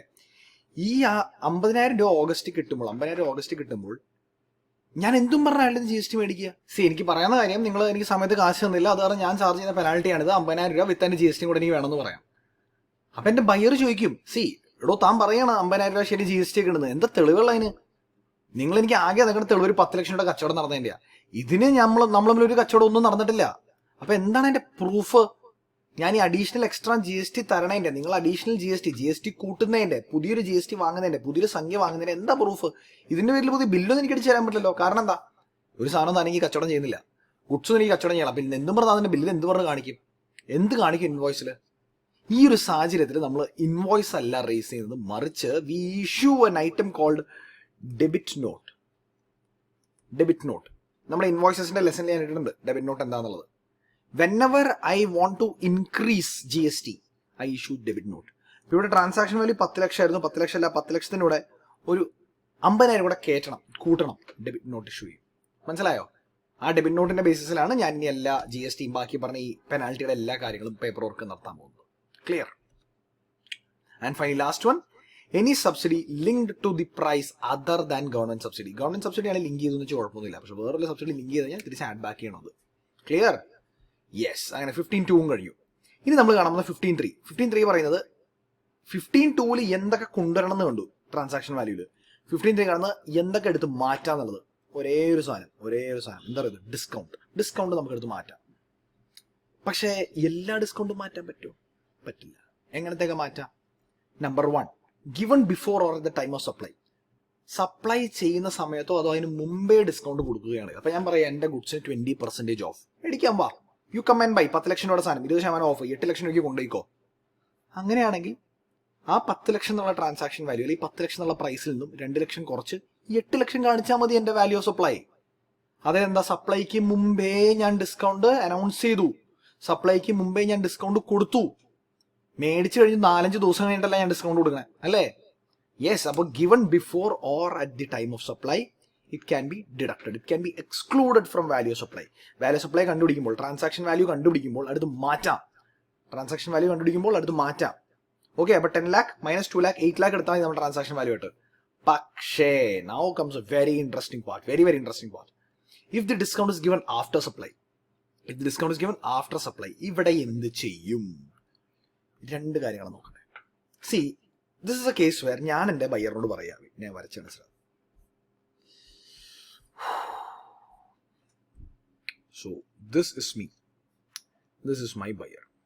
I'm telling my buyer, നിങ്ങൾ 100 items മേടിച്ചു കഴിഞ്ഞാൽ I'll give you a 10% discount. Okay. So the month of January, ഇത്തിരി വലുതാക്കി വരയ്ക്കാം ബയ്യറിനെ, സെല്ലറിനെ.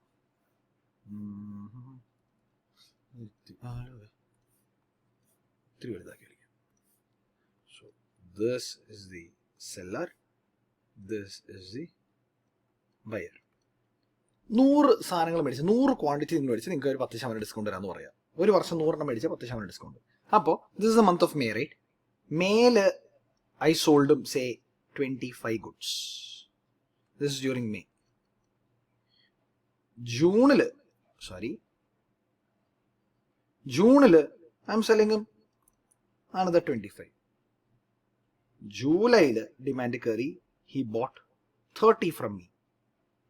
ഓഗസ്റ്റിൽ അതേപോലെ ഡിമാൻഡ് കയറി. He boat 40 goods. ഓഗസ്റ്റ് ആയപ്പോൾ 25 + 25 50 + 70 120 ഗുഡ്സ് മേടിച്ചു. ഞാനിത് പറഞ്ഞ് വിൽക്കുന്ന 1000 രൂപയ്ക്ക്. അപ്പം മേലിൽ ഞാൻ 1000 രൂപയ്ക്ക് വിറ്റു, ജൂണിൽ ഞാൻ 1000 രൂപയ്ക്ക് വിറ്റു, ജൂലൈയിൽ 1000 രൂപയ്ക്ക് വിറ്റു. കറക്റ്റ്. ഓഗസ്റ്റ് ആയപ്പോൾ ഇനി 1000 രൂപയ്ക്ക് വിൽക്കാൻ പറ്റുമോ? പറ്റില്ല. 10% ഡിസ്കൗണ്ട് കൊടുക്കണ്ടേ? അപ്പം ഈ 40 എണ്ണത്തിന് മാത്രം 10% ഡിസ്കൗണ്ട് കൊടുത്താൽ മതിയോ? നേരത്തെ വിറ്റക്കത്തിന് ഡിസ്കൗണ്ട് കൊടുക്കണം. 100 എണ്ണത്തിന് മുകളിൽ 1 വർഷം മേടിച്ചാൽ 10% ഡിസ്കൗണ്ട് തരാമെന്നല്ല പറഞ്ഞത്. അപ്പം ഞാൻ ഈ 40 എണ്ണം എൻ്റെ ആൾ വിൽക്കാൻ പോകുമ്പോൾ ആൾ പറയാം, ആളുടെ ഞാൻ പറയും ഈ 40 എണ്ണം ഞാൻ 9000 രൂപയ്ക്ക് തരാമെന്ന് പറയാം, 10% ഡിസ്കൗണ്ട് തരാമെന്ന് പറയാം. 9 അല്ല 900 രൂപയ്ക്ക് തരാമെന്ന് പറയാം. എൻ്റെ ബയ്യർ പറയാം, സർ എന്തീ പറയണേ, 100 എണ്ണം മേടിച്ചിട്ട് 10% ഡിസ്കൗണ്ട് തരാമെന്നല്ല പറഞ്ഞേ. അപ്പോൾ ഈ പറയുന്നതിനും എനിക്ക് ഡിസ്കൗണ്ട് കിട്ടണ്ടേ? ഈ പറയുന്നതിന് എനിക്ക് ഡിസ്കൗണ്ട് കിട്ടണ്ടേ? കിട്ടണം, തീർച്ചയായിട്ടും. അതായത് 25, 25, 50, 30, 80 എണ്ണത്തിനും ഒരു 100 വെച്ച് ഡിസ്കൗണ്ട് കിട്ടണം അല്ലേ? ഒരു 80 ഗുഡ്സിനും നേരത്തെ സെയിലിനും ഒരു 100 വെച്ച് ഡിസ്കൗണ്ട് കിട്ടണം. അതേപോലെ തന്നെ ഇപ്രാവശ്യം വിറ്റ 40 ഗുഡ്സ് 100% ഡിസ്കൗണ്ട്, 100 രൂപ ഡിസ്കൗണ്ട് കഴിഞ്ഞാൽ 900 രൂപയ്ക്ക് വേണം വിൽക്കാനായിട്ട്. ഞാൻ പറയുന്നു ശരി, ആയിക്കോട്ടെ തരാം. ഞാനപ്പോൾ ഈ 80 ഗുഡ്സിന് 100 രൂപ വെച്ച് ഇപ്രാവശ്യം 40 × 900 ആണ് ഇപ്രാവശ്യത്തെ സെയിൽ. അതായത് 36,000. അത് മാത്രമല്ല ഈ 80 ഗുഡ്സിന് 1000 രൂപയും വെച്ച് 80 ഗുഡ്സിന് 100 രൂപയും വെച്ച് 8000 രൂപയും കൂടെ ഞാൻ ഡിസ്കൗണ്ട് കൊടുത്ത് 36 - 8 28,000 ആണ് ഞാൻ അയാളുടെ ഇപ്രാവശ്യം മേടിക്കുന്നത്.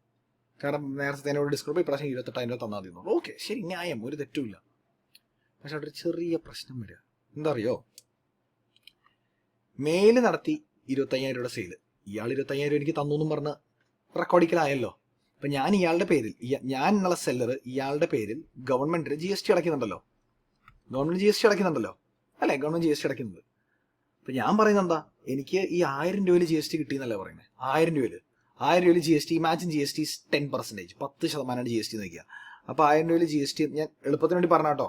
1000 രൂപയിൽ 10% GST 100 രൂപയാണ് GST ഇവിടെ. അതിന് 25 എണ്ണത്തിന് 100 രൂപ GST, ഇവിടെ 25 എണ്ണത്തിന് 100 രൂപ GST, ഇവിടെ 30 എണ്ണത്തിന് 100 രൂപ GST അല്ലേ? ഇവിടെ 40 എണ്ണത്തിന് 90 രൂപ GST വരുള്ളൂ, ആഫ്റ്റർ ഡിസ്കൗണ്ട്. ഓക്കെ, ഡിസ്കൗണ്ട് അപ്പം അങ്ങനെ കാരണം സപ്ലൈയുടെ സമയത്ത് കൊടുത്ത ഡിസ്കൗണ്ടാണ്, നോ പ്രോബ്ലം. സംശയം വരാൻ പോണെന്താ അറിയോ, ഇത്രയും സാധനങ്ങൾക്ക് 100 രൂപ വെച്ച് GST കയറി. അതായത് എൻ്റെ ഔട്ട്പുട്ട് ടാക്സ് ലയബിലിറ്റി 100 രൂപ കയറി. അതായത് ഈ വ്യക്തിക്ക് ഇൻപുട്ട് ടാക്സ് ക്രെഡിറ്റ് ഈ കംപ്ലീറ്റ് സംഖ്യ കിട്ടിയില്ലേ? ഈ പുള്ളിക്ക് കിട്ടിയില്ലേ? എന്താ വരാത്ത പേസ്റ്റ് അവിടെ പേസ്റ്റ് ചെയ്ത അതിലോ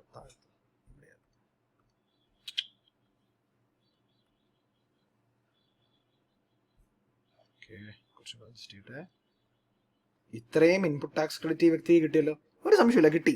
കാരണം മേടിച്ചു, എൻ്റെ ഇൻപുട്ട് ടാക്സ് ക്രെഡിറ്റ് ആണ്, ഞാൻ മേടിച്ചത്, അത് ഇൻപുട്ട് ടാക്സ് ക്രെഡിറ്റ് അവർ കാണിച്ചല്ലോ. ഇനി ഇതിൽ നിന്ന് പുള്ളിക്ക് കുറച്ച് കൊടുക്കുകയാണെങ്കിൽ, ഈ വാല്യൂ കുറയ്ക്കുകയാണെങ്കിൽ, 1000 എന്നുള്ള വാല്യൂ കുറഞ്ഞ് ഇതെല്ലാം കൂടെ കുറച്ച് 900 ആക്കുകയാണെങ്കിൽ ഈ വ്യക്തിക്ക് എടുത്ത GST കൂടിപ്പോയില്ലേ? ഈ വ്യക്തി ഇൻപുട്ട് എടുത്ത GST കൂടിപ്പോയില്ലേ? തീർച്ചയായിട്ടും കൂടിപ്പോയി. അപ്പോൾ GST ഡിപ്പാർട്ട്മെന്റ് എന്താ പറഞ്ഞതെന്നറിയോ? സിമ്പിളാണ്. നിങ്ങൾ തമ്മിൽ ഓൾറെഡി ഒരു എഗ്രിമെന്റ് ഉണ്ടായല്ലോ. എഗ്രിമെന്റ് ഓൾറെഡി ഉണ്ടായി. 100 എണ്ണം മേടിച്ചു കഴിഞ്ഞാൽ 10% ഡിസ്കൗണ്ട് ഞാൻ തരുന്നത്. ഓക്കെ, അങ്ങനെയെങ്കിൽ ആ 100ാമത്തെ അടിച്ചു കഴിയുമ്പോൾ എന്തായാലും ഞാൻ എന്ത് ചെയ്യണം? ഞാനെന്നുള്ള ആള് ഇയാളെ അറിയിക്കണം, ഞാൻ ഡിസ്കൗണ്ട് തരികയാണ്. ഞാൻ ഗവൺമെന്റിനെ അറിയിക്കണം, GST ഡിപ്പാർട്ട്മെന്റിനെ അറിയിക്കണം. ഇയാളുടെ ഞാൻ വിറ്റ സാധനത്തിന്റെ വാല്യൂ കുറയാണ്, അപ്പം എൻ്റെ GST വാല്യൂ ബാധ്യതയും കുറയാണ്, ഇയാൾക്ക് കിട്ടുന്ന GST ഇൻപുട്ടും കുറയാണ്. അതെങ്ങനെയാ കാണിക്കും? GST വാല്യൂ കുറയ്ക്കണം, എൻ്റെ സെയിൽ വാല്യൂ കുറയ്ക്കണം. അപ്പം 1000 നിന്ന് ഇതിനെ താഴ്ത്തി 900 ആക്കണം. എല്ലാ കേസിലും GST വാല്യൂ കുറയ്ക്കണമെങ്കിൽ ക്രെഡിറ്റ് നോട്ട് ഇഷ്യൂ ചെയ്യണം. എത്ര രൂപയ്ക്ക് ക്രെഡിറ്റ് നോട്ട് ഇഷ്യൂ ചെയ്യണം? ആദ്യത്തെ മേയ്ക്ക് 25 എണ്ണത്തിന് 100 രൂപ വെച്ച് ക്രെഡിറ്റ് നോട്ട് ഇഷ്യൂ ചെയ്യണം. 100 വെച്ചാണല്ലോ കുറയ്ക്കണേ. ജൂണിലും 25-ന് 100 രൂപ വെച്ച് ഡിസ്കൗണ്ട്, 30 എണ്ണത്തിന് 100 വെച്ച് ഡിസ്കൗണ്ട്. അപ്പോൾ 2500, 3000 ഇത്രയും രൂപയ്ക്ക് ഞാൻ ക്രെഡിറ്റ് നോട്ട് ഇഷ്യൂ ചെയ്യണം. അപ്പോൾ 5 + 3 8,000 ഞാൻ ക്രെഡിറ്റ് നോട്ട് ഇഷ്യൂ ചെയ്യണം. കാരണം 8000 ഞാൻ കൊടുത്ത ഡിസ്കൗണ്ട്, അതെ 8000 ഞാൻ കൊടുത്ത ഡിസ്കൗണ്ട് കറക്റ്റ്. ആ 8000 രൂപയ്ക്ക് ഞാൻ ക്രെഡിറ്റ് നോട്ട് ഇഷ്യൂ ചെയ്യണം. തീർന്നില്ല. ഞാൻ ക്രെഡിറ്റ് നോട്ട് ഇഷ്യൂ ചെയ്ത് ഗവൺമെന്റിനെ അറിയിച്ചു, എൻ്റെ GST ബാധ്യത കുറഞ്ഞു. ഈ വ്യക്തിക്കും പോകുന്ന ഇൻപുട്ട് ടാക്സും കുറയേണ്ടതാണ്. അപ്പോൾ ഗവൺമെന്റ് നോക്കുമ്പോൾ ഇയാൾ ഓൾറെഡി ഇൻപുട്ട് എടുത്ത് കഴിഞ്ഞു. ഇയാൾ ആ മേല് വന്ന ഇൻപുട്ട് തന്നെ എടുത്തു, ജൂണിലെ ഇൻപുട്ട് ജൂണിൽ തന്നെ എടുത്തു. അത് എടുത്ത് തീർത്തു. ഇയാൾക്ക് എന്നുള്ള കച്ചവടം ഉണ്ടേ, ബയ്യറിന് എന്നുള്ള കച്ചവടം ഉണ്ട്. അപ്പം എന്താ വെച്ചാൽ ഈ വ്യക്തി എന്ത് ചെയ്യണം? ഈ വ്യക്തി നെക്സ്റ്റ് സ്റ്റെപ്പായിട്ട് ITC റിവേഴ്സ് ചെയ്യണം. എടുത്ത ITC റിവേഴ്സ് ചെയ്യണം. നമ്മൾ ITCയുടെ ചാപ്റ്റർ പഠിക്കും. എത്ര രൂപയുടെ ITC? 8,000 രൂപയുടെ ITC. ഇയാൾക്ക് എക്സ്ട്രാ കിട്ടിയതാണ്, അത്രയും കിട്ടേണ്ട ആവശ്യം ഉണ്ടായിരുന്നില്ല. 900 രൂപയുടെ സാധനം മേടിച്ചോളൂ. 8,000 രൂപയുടെ ITC റിവേഴ്സ് ചെയ്യണം. Simple case, correct. അത്രയുള്ളൂ സംഗതി. നിങ്ങളിപ്പോൾ ഒന്ന് കാൽക്കുലേറ്റ് ചെയ്ത് നോക്കിയാൽ കാണാൻ പറ്റും. ഇതെല്ലാം കൂടെ മൾട്ടിപ്ലൈ ചെയ്ത് വെച്ച് എല്ലാം കൂടെ ടോട്ടൽ ചെയ്ത് കണ്ടുപിടിച്ചിട്ട് അവസാനം ഇയാൾ 25,900 വെച്ചാൽ മേടിച്ചെങ്കിൽ എത്ര കിട്ടുന്നുള്ള നോക്കുക. ഇപ്പം ഇയാൾക്ക് മൊത്തം എത്ര ITC കിട്ടിയെന്നുള്ളത് നോക്കുക. ഇത് ഇത്രയാണ് ITC കിട്ടണേ, ഇത്ര ITC ആണ് കിട്ടണേ. ഇനി അത്രയും കിട്ടേണ്ട ആവശ്യമില്ല. 25,900, 13,900 എത്ര ITC അപ്പോൾ കിട്ടണമായിരുന്നു എന്നുള്ളത് നോക്കുക. അപ്പോൾ ആദ്യം കണ്ടുപിടിച്ച സാധനം ഈ 900 വെച്ച് കണ്ടുപിടിച്ച സാധനം നമ്മൾ കണ്ടുപിടിക്കാൻ മനസ്സിലാവും. ഈ 8,000 രൂപയാണ് എക്സസ് വന്നേക്കണേ, അത് റിവേഴ്സ് ചെയ്യണം. അപ്പോൾ എഗ്രിമെന്റ് വേണം, സോറി, അതിൻ്റെ കൂടെ കൃത്യമായിട്ട് ഇൻവോയ്സിൽ കാണിക്കണം ഞാൻ. അത് ഡെബിറ്റ് നോട്ട് വെച്ച് കാണിക്കണം ഞാൻ എൻ്റെ എത്രത്തോളം GST ലയബിലിറ്റി കുറയുന്നു എന്നുള്ളത്. ഡിസ്കൗണ്ട് കാരണം എന്താണ് ഡിഫറൻസ് വരുന്നത് എന്നുള്ളത് ഇൻവോയ്സിൽ കൃത്യമായിട്ടും കാണിക്കും. ലിങ്ക് ചെയ്യണം ഇൻവോയ്സിലേക്ക്. ഡിസ്കൗണ്ട് ലിങ്കിങ് വേണം. ആൻഡ് ഫൈനലി നമ്മുടെ ബയർ ITC റിവേഴ്സ് ചെയ്യണം. ഈ 3 കാര്യങ്ങളും കണ്ടീഷൻ സാറ്റിസ്ഫൈ ചെയ്ത് കഴിഞ്ഞാൽ മാത്രം സപ്ലൈക്ക് ശേഷം വരുന്ന ഡിസ്കൗണ്ടിനും നമുക്ക് കുറയ്ക്കാം. So discount to be specifically linked to invoice, credit note issue ചെയ്യണം, and ITC should be reversed by recipient. Same points, right? Sorry, debit note അല്ലടോ, credit note. My bad. ഞാൻ നേരത്തെ എന്താ പറഞ്ഞേ? Credit note അല്ലടാ, credit note എന്ന് പറയാം. ഭാഗ്യം. Okay. Clear? സംഗതി മനസ്സിലായല്ലോ. ഈ 3 പോയിന്റ്സ് സാറ്റിസ്ഫൈ ചെയ്താൽ നമുക്ക് വാല്യൂ സപ്ലൈന്ന് കുറയ്ക്കാം. ഇതൊന്നും ഞാൻ ചെയ്തില്ല. പെട്ടെന്ന് ഒരു ദിവസം സുപ്രഭാതം എന്ന് പറഞ്ഞാൽ എൻ്റെ ബയറിലടാ നിനക്കൊരു കാര്യം ചെയ്യാം, നീ എൻ്റെ ഇപ്പോൾ 100 രൂപ മേടിച്ചില്ലേ, എല്ലാത്തിനും കൂടി 10,000 രൂപ ഡിസ്കൗണ്ട് തരാം, നേരത്തെ മേടിച്ച എൻ്റെ പേരിൽ. അങ്ങനെ കൊടുക്കുന്ന ഡിസ്കൗണ്ട് പറ്റില്ല. അതിനൊരു എഗ്രിമെന്റ് ഇല്ല, ക്രെഡിറ്റ് നോട്ടിൽ ഒന്നുമില്ല. അങ്ങനെയാണെങ്കിൽ it cannot be excluded, deduct ചെയ്യാൻ പറ്റില്ല ട്രാൻസാക്ഷൻ വാല്യൂ. ഓക്കെ. അപ്പം ഇങ്ങനെ വരുന്ന ഡിസ്കൗണ്ട്സിന്റെ പേരെന്തൊക്കെയാണെന്നറിയോ? ഇങ്ങനെ നമ്മൾ ഡിസ്കൗണ്ട് കൊടുക്കുന്ന സാധനം സ്റ്റാഗേർഡ് ഡിസ്കൗണ്ട്, പീരിയോഡിക് ഡിസ്കൗണ്ട് എന്നൊക്കെയാണ് പറയുന്നത്. സ്റ്റാഗേർഡ് എന്ന് പറഞ്ഞാൽ 100 എണ്ണം മേടിച്ചാൽ 10% ഓഫ്, 200 എണ്ണം മേടിച്ചാൽ 15% ഓഫ്, അങ്ങനെ കേൾക്കൂലേ. അപ്പം മേടിച്ച് കയറുമ്പോൾ ഡിസ്കൗണ്ട് കിട്ടും. അപ്പോൾ ചിലപ്പോൾ ഞാൻ ഇന്നൊരു 50 എണ്ണം മേടിക്കും, നാളെ 60 എണ്ണം മേടിക്കും, 10%, പിന്നെ 60 മേടിച്ച് പിന്നെ 100 എണ്ണം മേടിച്ചു 210, അപ്പോൾ 15% ഡിസ്കൗണ്ടിലേക്ക് ഞാൻ കയറി. അങ്ങനെ എക്സ്ട്രാ ഓൾറെഡി എഗ്രിമെന്റിൽ വെച്ചതിന്റെ പേരിൽ ഞങ്ങൾക്ക് എക്സ്ട്രാ ഡിസ്കൗണ്ട് കിട്ടുന്നത്, അല്ലെങ്കിൽ ഒരു പീരീഡ് കഴിയുമ്പോൾ കിട്ടുന്നത്, അത് നമുക്ക് കുറയ്ക്കാം. ക്ലിയർ? ഇതാണ് 15, 1, 2 and 3. ഇപ്പം ഞാൻ ഒരു ക്വസ്റ്റ്യൻ കാണിച്ചു തരാം. Let me see if I can get it. നമ്മുടെ മോഡൽ ക്വസ്റ്റ്യൻ പേപ്പർ കിടക്കുന്നത്, model question paper for June MQP intermediate, direct tax and indirect taxation. ഇതിൽ ക്വസ്റ്റ്യൻ നമ്പർ ഞാൻ നോക്കിക്കോട്ടെ. എനിക്ക് എൻ്റെ സ്റ്റുഡൻറ്റ് അയച്ചത്, അമലിനാണ് സ്റ്റുഡൻറ്റിൻ്റെ പേര്. ഒരു ഉഗ്രൻ ക്വസ്റ്റ്യൻ ആണ് ഇപ്രാവശ്യത്തെ. ജസ്റ്റ് ഷോ യു ക്വസ്റ്റ്യൻ എടുത്തു. എനിക്ക് വാട്സാപ്പിലാണ് അയച്ചു തന്നെ. So thank you Amal four sending me this question. B, എന്ത് ബി ആണെന്ന് കാണുന്നില്ല. 7 മാർക്കിന് ഒന്നൊരു ബി ക്വസ്റ്റ്യൻ ആണ്. നോക്കട്ടോ, 3B ഇതല്ല. This is not it. This is income tax.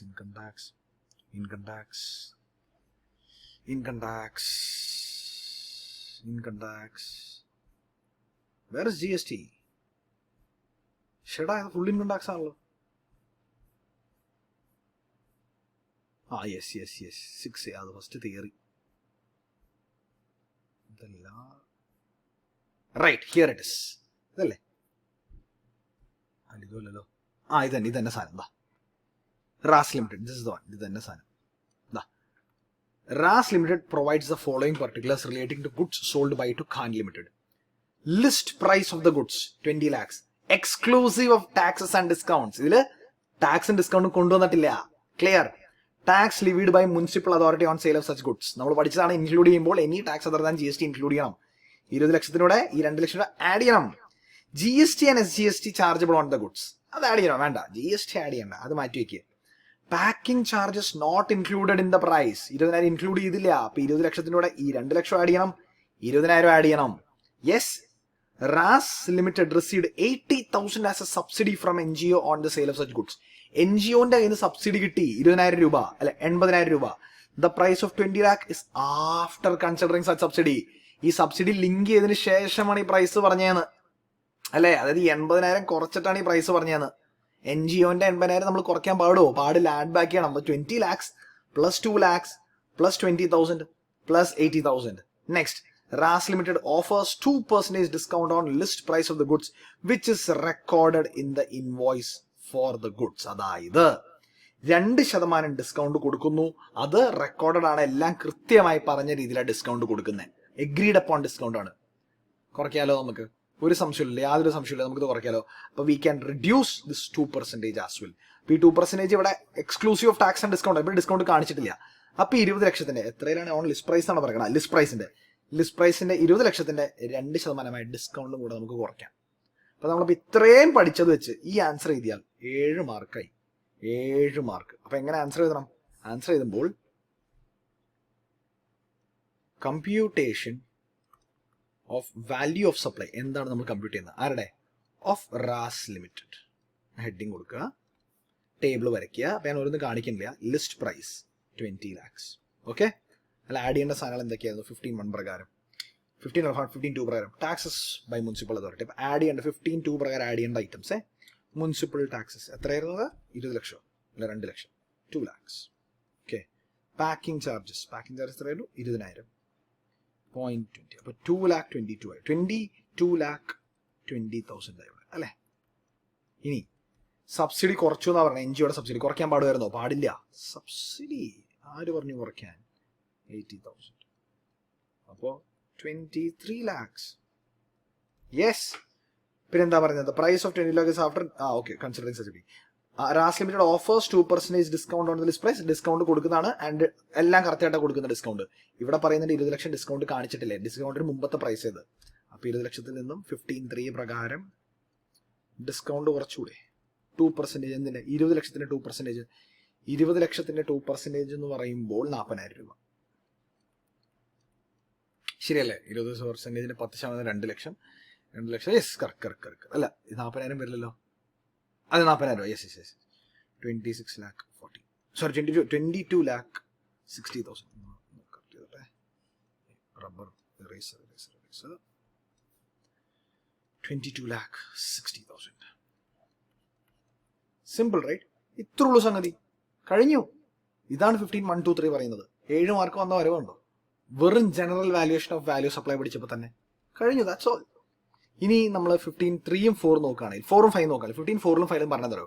15(4) പറയുന്നത് ഈ പറഞ്ഞ 15(1) പ്രകാരം നിങ്ങൾക്ക് വാല്യൂ സപ്ലൈ കണ്ടുപിടിക്കാൻ പറ്റുന്നില്ല. അതായത് ചിലപ്പോൾ പ്രൈസ് മാത്രമായിരിക്കില്ല കൺസിഡറേഷൻ കിട്ടുന്നത്. നിങ്ങളൊരു സാധനം എക്സ്ചേഞ്ച് ചെയ്ത് മേടിക്കായിരിക്കാം. ചിലപ്പോൾ കച്ചവടം നടക്കുന്നത് റിലേറ്റഡ് പാർട്ടീസ് തമ്മിലായിരിക്കാം, ഏജന്റ് വഴിയായിരിക്കാം, റിലേറ്റഡ് പാർട്ടി തമ്മിലൊക്കെ ആയിരിക്കാം. അങ്ങനെ വരികയാണെങ്കിൽ അത് 15(1) എടുക്കാൻ പറ്റാത്ത കേസാണ്. 15(1) എടുക്കാൻ പറ്റാത്ത കേസ് പ്രകാരം വരികയാണെങ്കിൽ നമ്മൾ എന്ത് ചെയ്യും? GSTയുടെ ചാപ്റ്റർ 6 റൂൾസിലേക്ക് പോകും. Rules 27 to 31. 15(1) പ്രകാരം കണ്ടുപിടിക്കാൻ പറ്റാത്ത കേസ്. ഇനി അതല്ല 15(5) പറഞ്ഞത് അറിയോ? Optional valuation. അത് 15(1) നമുക്ക് എടുക്കാം. 15(1) വേണ്ട, ഒരു ഓപ്ഷൻ വെച്ച് വേറെയും കുറച്ച് രീതിയിൽ നമുക്ക് വാല്യുവേഷൻ നടത്താം. അത് റൂൾ 32. ഈ റൂൾ 27 to 31 പിന്നെ ഈ റൂൾ 32 നമ്മൾ സ്പെഷ്യൽ വാല്യുവേഷനിൽ ഇത് ഇവിടെ കാണും. ഇവിടെ അത് ഐ തിങ്ക് നമുക്കൊരു അടുത്ത വീഡിയോയിൽ കാണാം. ഇവിടെ വേറെ 32 തീരുന്നില്ല, അതിന്റെ 35 വരെ ഉണ്ട്. അത് നിസ്സാര കാര്യമാണ്, അത് നമ്മൾ കാണും. ഓക്കെ, ഇത് will see in the next part. Yes, general valuation മനസ്സിലായല്ലോ? ഈസി ആയിട്ട് മനസ്സിലായ സംഗതി എന്താണെന്നുള്ളത്. യെസ്, നമ്മളിവിടെ 15 കണ്ടു. 15 നമ്മൾ എന്തൊക്കെയാണ് കണ്ടത്? ഒന്നും മിനിമൈസ് ചെയ്ത് റീഓപ്പൺ ചെയ്തോട്ടെ. 15 ട്രാൻസാക്ഷൻ വാല്യൂ ആണ് വരേണ്ടതെന്ന് കണ്ടു. 3 conditions satisfied. Price to be paid or payable, unrelated parties, distinct persons, അവരും പാടില്ല പ്രൈസ്, ഓൺലി കൺസിഡറേഷൻ. 15(2) കണ്ടു എന്തൊക്കെ ഇൻക്ലൂഡ് ചെയ്യാന്നുള്ളത്. Any duties other than GST and any tax other than income ടാക്സിന്റെ TCS. ഇതിന് ഡ്യൂട്ടി ആവാൻ, ടാക്സ് ആവാൻ, സെസ് ആവാൻ, ഫീസ് ആവാം. GSTയുടെയും ഇൻകം ടാക്സിന്റെ TCS അല്ലാത്ത എന്ത് ടാക്സുകളും ഇൻക്ലൂഡ് ചെയ്യേണ്ടതാണ്, ആഡ് ചെയ്യേണ്ടതാണ്. Any obligation of the supplier met by the recipient. ഞാൻ അടയ്ക്കേണ്ട കാശ്, സപ്ലയർ അടയ്ക്കേണ്ട കാശ് റെസിപ്പിയന്റ് എനിക്ക് വേണ്ടി അടച്ചു തരികയാണെങ്കിൽ ഒരു സപ്ലൈയുടെ ഭാഗമായിട്ട്, അപ്പൊ എനിക്ക് ഞാൻ നിങ്ങൾക്ക് 1 ലക്ഷം രൂപയുടെ സാധനം തരുന്നു, നിങ്ങളുടെ തുടങ്ങി 1 ലക്ഷം തന്നെ 80,000 തന്നാൽ മതി. 20,000 എൻ്റെ ഒരു കൂട്ടുകാരുണ്ട്, അവനുകൊണ്ട് കൊടുത്തേക്ക്. അപ്പോൾ 20,000 കൂടെ 80,000 ആഡ് ചെയ്ത് 1 ലക്ഷമാണ് എൻ്റെ value supply. Next, incidental expenses charge by the supplier. Packing, additional packing, selling commission, no buying commission. കാരണം ബൈയിങ് കമ്മീഷൻ ഞാൻ അവൻ്റെ മേടിക്കുന്നതല്ല, സെല്ലർ മേടിക്കുന്നതല്ല ബൈയിങ് കമ്മീഷൻ. ബയ്യറിന്റെ ഒരു ഏജന്റിനെ വെച്ചതാ, ഞാൻ വെച്ചിട്ടല്ല. എനിക്കത് കൊടുക്കേണ്ട ആവശ്യം, എനിക്ക് എൻ്റെ ആവശ്യമില്ല. അപ്പോൾ എൻ്റെ GSTയിൽ വരേണ്ട ആവശ്യമില്ല. Next one, interest penalty late fee for delayed payment. Late ആയിട്ട് പേയ്മെന്റ് വരുമ്പോൾ ഞാൻ ഇൻട്രസ്റ്റ് പെനാൽറ്റി ലേറ്റ് ഫീ വരുന്നു. അപ്പോൾ എന്താ ചെയ്യണ്ടേ? അവസാനത്തെ മാസം ഞാൻ എക്സ്ട്രാ 50,000 കൂടെ മേടിക്കുകയാണ്. ഞാൻ ഒരു ഡെബിറ്റ് നോട്ട് ഇഷ്യൂ ചെയ്യും. ആ ഡെബിറ്റ് നോട്ട് ഇഷ്യൂ ചെയ്യുന്നതിന്റെ പേരിൽ ഞാൻ എക്സ്ട്രാ GST മേടിക്കും. യെസ്, അത് ആഡ് ചെയ്യേണ്ടതാണ്. And finally, subsidies link to the price other than government subsidies. Government subsidy നമ്മൾ ആഡ് ചെയ്യേണ്ട ആവശ്യമില്ല, ആഡ് ബാക്ക് ചെയ്യേണ്ട ആവശ്യമില്ല. കുറയ്ക്കാം, നോ പ്രോബ്ലം. പക്ഷേ ഗവൺമെന്റ് അല്ലാത്ത സബ്സിഡി ആണെങ്കിൽ നമ്മൾ ആഡ് ബാക്ക് ചെയ്യണം. ഡിസ്കൗണ്ടിന്റെ കേസ് പറയണേ എന്താണ്? ഡിസ്കൗണ്ട് കുറയ്ക്കാം. എപ്പോ? ഒന്ന്, നമ്മുടെ കച്ചവടത്തിന് മുമ്പോ കച്ചവടത്തിന്റെ സമയത്തോ പറയുന്ന ഡിസ്കൗണ്ടിൽ കുറയ്ക്കാം. കച്ചവടം കഴിഞ്ഞിട്ട് പറയുകയാണെങ്കിൽ പ്രയർ എഗ്രിമെന്റ് ഉണ്ടാവണം. ആ എഗ്രിമെന്റ് പ്രകാരം ഡിസ്കൗണ്ട് ഇൻവോയ്സിലേക്ക് ലിങ്ക് ചെയ്യണം. ഓക്കെ, ഇനി ഡിസ്കൗണ്ട് ഒന്ന് വാല്യൂ കുറയാണ്, അപ്പോൾ കുറയണ വാല്യൂവിന് വേണ്ടി നമ്മൾ ക്രെഡിറ്റ് നോട്ട് ഇഷ്യൂ ചെയ്യണം. അത് മാത്രമല്ല നമ്മുടെ ബയ്യർ അവരെടുത്ത് ITC റിവേഴ്സും ചെയ്യണം. അങ്ങനെ റെസിപ്പിയന്റ് ITC റിവേഴ്സും കൂടെ ചെയ്യുകയാണെങ്കിൽ നമുക്ക് ഡിസ്കൗണ്ട് കുറയ്ക്കാം വാല്യൂ സപ്ലൈ. ഇനി പ്രയർ എഗ്രിമെന്റ് ഇല്ല, അങ്ങനെയാണെങ്കിൽ ഒന്നും നടക്കില്ല. പ്രയർ എഗ്രിമെന്റ് വെച്ചിട്ടുള്ള ഡിസ്കൗണ്ട് ഇല്ല. തോന്നിയ പോലെ പെട്ടെന്ന് ഒരു 4 മാസം ഒരു വെളിപാട് ഉണ്ടായിട്ട് പറയാം എൻ്റെ ബയ്യറോടാണ് ഞാനൊരു 1000 ഡിസ്കൗണ്ട് തരാം, പോട്ട് നീ രക്ഷപ്പെട്ടു പോ. അതൊന്നും കുറയ്ക്കാൻ പറ്റില്ല. ക്ലിയർ? സിമ്പിൾ അല്ലേ? 15.4 പറയുന്നു 15.1 പ്രകാരം, അത് 15.1 പ്രകാരം 15.2.3 പ്രകാരം ഒന്നും നമുക്ക് വാല്യൂ സപ്ലൈ കണ്ടുപിടിക്കാൻ പറ്റില്ല. അത് ട്രാൻസാക്ഷൻ വാല്യൂ എടുക്കാൻ പറ്റില്ലെങ്കിൽ നമ്മൾ 15.4 പ്രകാരം റൂൾസ് 27 to 31 പോവുക. 15.5 പറയുന്നു ട്രാൻസാക്ഷൻ വാല്യൂ എടുക്കാം, പക്ഷേ അത് വേണ്ട, നമുക്ക് വേറൊരു ഓപ്ഷൻ നോക്കാം. റൂൾസ് 32 പറയുന്നു. ഇതിനകത്ത് പല റൂൾ ഉണ്ടോ, 32.2 to 32.7 32.9 എന്താണ്ട് വരെ ഉണ്ട്, കൃത്യമായിട്ട് ഓർക്കുന്നില്ല. പല സാധനങ്ങളുണ്ട്. അത് നമുക്ക് അടുത്ത വീഡിയോയിൽ നോക്കാം. ക്ലിയർ ആയിട്ട് സംഗതി മനസ്സിലായില്ലേ? Yes, that's all. So I'll see you in the next video wherein we'll discuss the second part of value supply. Till then, tata, take care and goodbye. This is Nishant Srigadad signing off. Bye.